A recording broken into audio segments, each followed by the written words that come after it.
কি গো, কেমন আছো তোমরা সব? তো নিশ্চয়ই তোমাদের মনটা খারাপ। আমাদের মেয়েদেরকে বলছি, নিশ্চয়ই তোমাদের মনটা খুব খারাপ। যা অত্যাচার বেড়ে চলেছে আর যা রেপ বেড়ে চলেছে। জানি না, দেশ স্বাধীন হয়েছে ৭৮তম, কিন্তু সেই ইংরেজদের মতনই রয়ে গেছে। ইংরেজরা যেরকম মা বোনদের টেনে নিয়ে গিয়ে অত্যাচার করতো, ঠিক সেরকমই রয়ে গেছে। এখনও অনেক জানোয়াররা ঘুরে বেড়াচ্ছে, জানোয়ারের মতন ব্যবহার করে।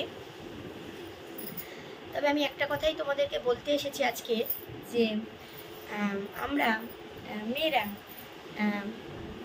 ব্যাগেতে, মানে ভ্যানিটি ব্যাগে, যেরকম এই দেখো,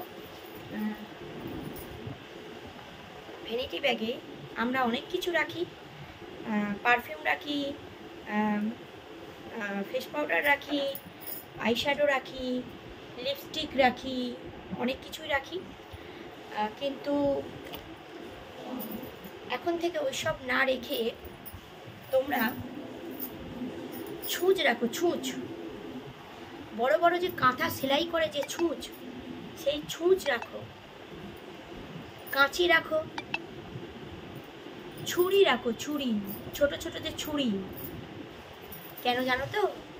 এখন নিজের আত্মরক্ষা মেয়েদের নিজেদেরই করতে হবে, আর কেউ করবে না। আশেপাশের প্রত্যেকটা লোক আমাদের শত্রু। তুমি বন্ধু বলে যার সঙ্গে মিশবে, সে কিন্তু তোমার বন্ধু না। দেখলে তো ডক্টর অমিতাকে কী কাণ্ড করলো, দেখলে তো? বন্ধুর সঙ্গে বসে একসঙ্গে বসে রাত্রের খাবার খেলেন, গল্প করলেন, কিন্তু যেই উনি বিশ্রামে গেলেন তখন ওনাকে জানিয়ে দেওয়া হলো যে উনি একা গেছে বিশ্রাম করতে।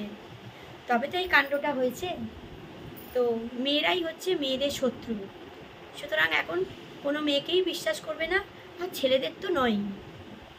বন্ধু বা বান্ধব করার আগে তোমরা কিন্তু হাজারবার ভেবে তবে কিন্তু বন্ধু বান্ধব করো, ঠিক আছে?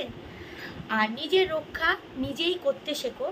ব্যাগেতে এখন থেকে এই লিপস্টিক, ফেস পাউডার এইসব না রেখে ছুঁচ রাখো, কাঁচি রাখো, ছুরি রাখো, লঙ্কার গুঁড়ো রাখো। লঙ্কার গুঁড়োটা বার করে চোখে মেরে দেবে, তাহলে কি হবে? চোখ পুরো জ্বলে যাবে। তো নিশ্চয়ই আমি তোমাদের বলতে পেরেছি যে মেয়েদের কি করে রক্ষা করতে হয়। তো এখানে কেউ আমাদের রক্ষা করে দেবে না, নিজেদেরই করতে হবে। চলো আমরা জানাই ডক্টর মধুমিতার যেভাবে হত্যা হয়েছে, যেভাবে মার্ডার হয়েছে, যেভাবে রেপ হয়েছে, যেন ওনার আত্মা শান্তি দেয় আর আমাদের শক্তি দেয়। আমরা যেন এই পশুদের সঙ্গে লড়াই করতে পারি আর সঠিক বিচার চাই।